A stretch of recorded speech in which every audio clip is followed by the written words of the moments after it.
تمام مسلمانوں کو اللہ عز و جل کی طرف سے بڑی عید کی بڑی خوشیاں مبارک ہوں۔ یہ بڑی عید کس لیے ہے؟ کیونکہ اس کی بڑی پرانی تاریخ ہے۔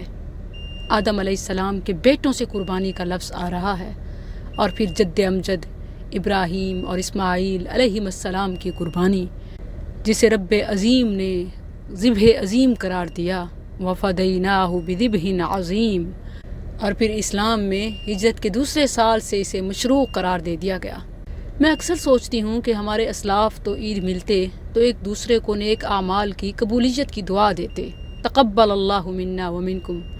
ہمارے تو کوئی ایسے اعمال ہی نہیں، اور جب ایک دوسرے کو قبولیت کا سوچتے ہیں تو کانپ جاتے ہیں۔ آج کوئی لیکچر نہیں، لیکن ایک بات ضرور ہے، چلیں اب تک اعمال صالحہ جمع نہیں کر سکے تو اس بڑی عید پر بڑا ارادہ کہ اب نیک اعمال شروع کر دیتے ہیں انشاءاللہ۔ ایک اور چیز، جہاں اپنے حق کے لیے لڑتے رہیں گے، وہیں مظلوم مسلمان بہن بھائیوں کے بھی حقوق کی آواز اٹھاتے رہیں گے، خواہ وہ فلسطینی ہوں، کشمیری ہوں یا دنیا بھر سے کہیں بھی۔ جانور قربان کیجئے مگر صفائی کو قربان نہ کیجئے۔